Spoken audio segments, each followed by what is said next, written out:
Welcome back to San Antonio Living. If a child has allergies, sending them to summer camp can be scary, but not if you have a plan. Dr. Diaz is here from Allergy SA with some tips for us. It's good to see you. Thank you for coming this morning. Thanks for having me. You know, it's allergies, it's asthma, food allergies, insect bites. All of those things are a little scary for parents who have a child that's maybe allergic to some of those items. But if we plan ahead, it doesn't need to be a scary situation, right?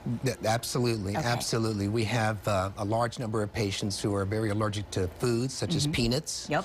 Insect venoms, fire ants, common in this area, and then the patients who have asthma, who are going off to summer camps or going off with on various trips. Planning in advance for all of that sure takes a lot of the anxiety away and protects the children. Absolutely. Okay, so let's start with asthma. We'll talk about some kids who are dealing with asthma. Maybe they're going away for a Boy Scout camp or a summer camp. What are some things that parents need to do ahead of time?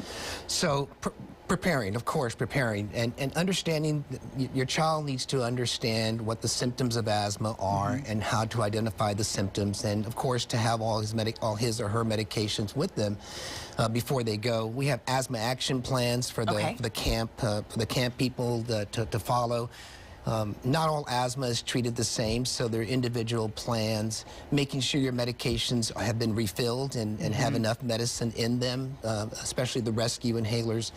But asthma is very, very common, very common. In fact, my son, who was at a running camp about 4 years ago, everything was planned, and he still had an asthma attack and had to be taken by ambulance to the local hospital. So preparing is important, but also your child taking responsibility and notifying the camp personnel of what to do when the symptoms occur and how to use your rescue medication and to continue taking your other medications. What about insect bites? If you've got a kid at camp who maybe is allergic to ants, ant bites, bee stings, things like that. Yeah, that's critical. That's critical. We have over 100 deaths a year in the United States from insect stings, allergic reactions, anaphylaxis to an insect sting. In South Texas, the big problem is fire ants. As you can see, fire ants are very, very common, and they cause a substantial amount of allergic reactions.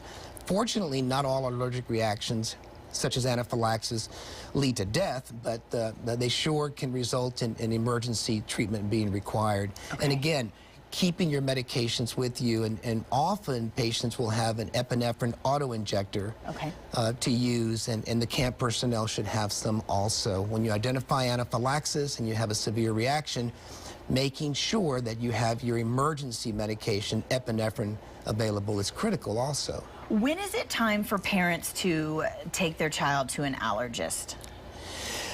So I think always, of course, because I'm an allergist, but the reality is that if your child has had an allergic reaction to an insect, to a food, or to anything, a major allergic reaction, I think it's critical that you see an allergist specifically.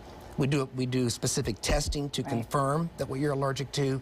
We educate, we provide all the medications that are needed, we instruct you on how to use the medications. But I think if you've had a significant allergic reaction, an allergy evaluation is warranted.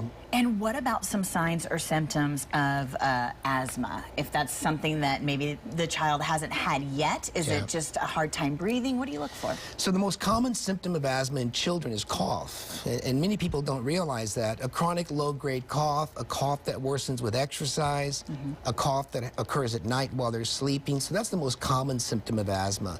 But chest tightness with exercise, the typical symptoms of wheezing and shortness of breath, those are pretty common. But very often, the symptoms of asthma go on for years and really undiagnosed correctly. Okay, so if you think you've got a child who may have some of those symptoms, if you're worried about insect bites or things like that, maybe you've had an allergic reaction and you want to find out more, contact our friends at Allergy SA. There are 3 locations here in San Antonio. The phone number's on your screen at 616-0882, and you can find out more at allergysa.com. All right, coming up.